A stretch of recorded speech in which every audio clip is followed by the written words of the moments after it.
If you've ever left a conversation with someone feeling confused about what just happened, like you walked in sure of one thing and walked out apologizing for it, I need you to pay close attention to the next 10 minutes, because that feeling isn't random.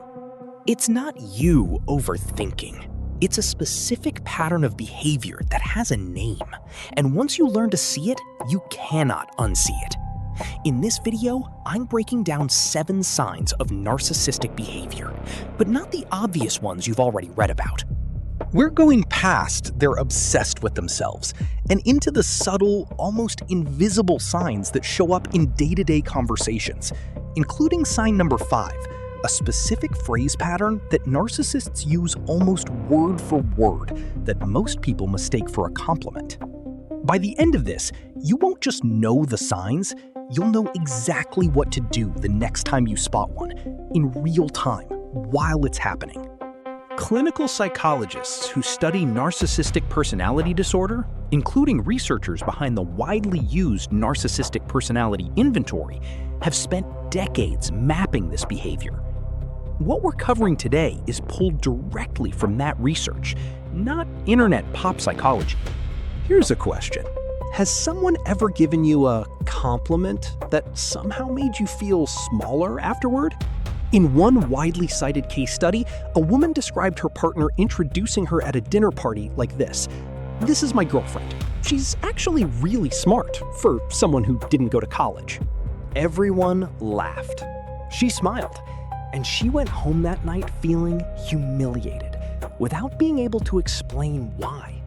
That's sign number 1, the backhanded compliment. Praise with a hidden insult baked in, delivered publicly so you can't react without looking too sensitive. Sign number 2 is the sequel to that moment. Love bombing followed by withdrawal. Early on, they made you feel like the most fascinating person alive. Constant texts, grand gestures. I've never felt this way before. Then, once you were attached, it slowly disappeared. Not all at once. Just enough that you started chasing the version of them from month 1. Here's your tool. Real affection is consistent. It doesn't spike and vanish. If someone's warmth toward you seems to directly track how much control they feel they have over you, that's not romance. That's a management strategy. But the backhanded compliment and the love bomb cycle are things you can at least point to. Sign number 3 is harder to catch because it doesn't feel like an attack at all. It feels like a conversation. Have you ever tried to bring up something that hurt you, and somehow, by the end of the conversation, you're the one apologizing? Psychologists call this DARVO. Deny, attack, reverse victim and offender. First documented in trauma research by Dr. Jennifer Freyd in the 1990s, it describes a near-scripted pattern. You say, "That comment hurt me." They deny it happened. Then attack your character for even bringing it up. You're so dramatic. And by the end, they've positioned themselves as the one under attack from you. That's sign number 3, DARVO. Sign number 4 is quieter but just as damaging. Selective memory. They don't remember the things that make them look bad, but they have crystal clear recall of every mistake you've ever made, ready to bring up the moment you challenge them. Here's the tool. Stop trying to win the conversation. You cannot out-argue someone who will simply rewrite what happened. The moment you notice the subject shifting from what you did to what's wrong with me for bringing it up, that's your exit cue, not your cue to argue harder. No filters needed, guys. This water really is this blue. It's like sailing on liquid turquoise. What if I told you one of the biggest red flags is someone telling you that you're not like other people? This is called idealization mirroring. Early in a relationship, romantic, friendship, even a new boss, a narcissist will study you. What you value, what you're insecure about, what you've never felt truly seen for. Then they'll reflect it back with startling precision. You're the only person who's ever really understood me. You're different, smarter, deeper, more real than everyone else in my life. Here's the tool. Pay attention to how fast the intimacy escalated, not how intense it feels. Genuine closeness is built slowly through tested trust. Genuine closeness is built slowly through tested trust. Signs 6 and 7 are what happen after the mask starts to slip, and this is where it gets uncomfortable. Have you ever seen someone be a completely different person depending on who's watching? This is sign number 6, image management.